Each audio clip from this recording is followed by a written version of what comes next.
Ողջույն սիրելի ունկնդիրներ, այսօր ուզում ենք ներկայացնել Շվեդիայից Ջենի Փայփեր անունով մի օգտատիրոջ Facebook-յան գրառումը, որը վերաբերում է մայիսի 9-ին, Խորհրդային Միության հաղթանակի օրվան։ Իր գրառման մեջ նա քննադատում է Եվրոպական Միության երկրներին այս օրվա նկատմամբ անտարբերության և լռության համար։ Խնդրում եմ ուշադիր լսեք։ Այս թարգմանության արտահայտված գնահատականներն ու ձևակերպումները պարտադիր չէ, որ արտացոլեն շահումյան կազմակերպության տեսակետները։ Մայիսի 8-9-ին աշխարհի երկրները նշում են նացիզմի դեմ տարած հաղթանակի 81-րդ տարեդարձը և հարգանքի տուրք մատուցում միլիոնավոր մարդկանց, ովքեր իրենց կյանքը զոհաբերեցին Երրորդ Ռայխը հաղթելու համար։ Ռուսաստանում հաղթանակի օրը կնշվի վաղը, մայիսի 9-ին, քանի որ նացիզմի անվերապահ կապիտուլյացիան ստորագրվել է մայիսի 8-ին Բերլինում ուշ երեկոյան, ինչը Մոսկվայի ժամանակով արդեն կեսգիշերից հետո էր։ Խորհրդային Միությունը կերցրեց մոտ 27 միլիոն մարդ այն պատերազմում, որը Ռուսաստանում կոչվում է Մեծ հայրենական պատերազմ,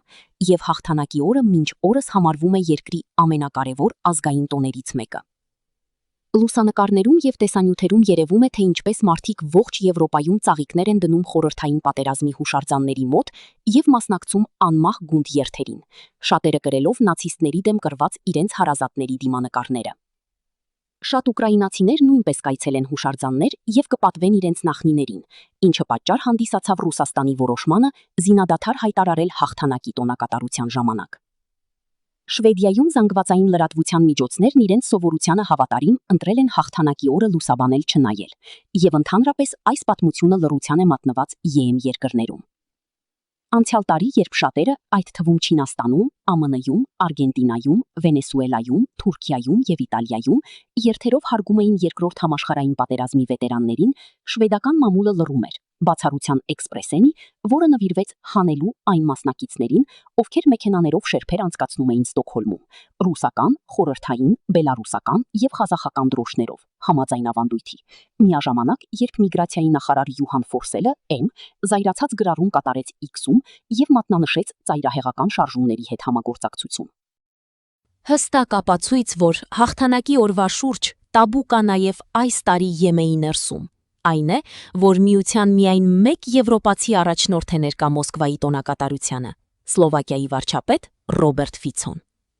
Այսօր Մոսկվա ժամանելով նա նշեց, որ եվրոպական երկրներում աղավաղվում է պատմությունը, որտեղ բացակայում է հարգանքը Երկրորդ համաշխարհային պատերազմի իրադարձությունների նկատմամբ։ Կարծում եմ, որ աշխարհում ուրիշ ազգ չկա, որն ունենա այդքան խոր ու հարազատ ըմբռնում այն մասին, թե ինչ կատարվեց 1941-1945 թվականներին։ Ես ցանկանում եմ, որ ռուս ժողովուրդը պահպանի այս զգացումը, որպեսզի այն, ինչ հիմա կատարվում է եվրոպական երկրներում, ուր պատմությունը աղավաղվում է, և իհարկե հարգանք չկա 1941-1945-ին կատարվածի նկատմամբ, չկրկնվի այստեղ։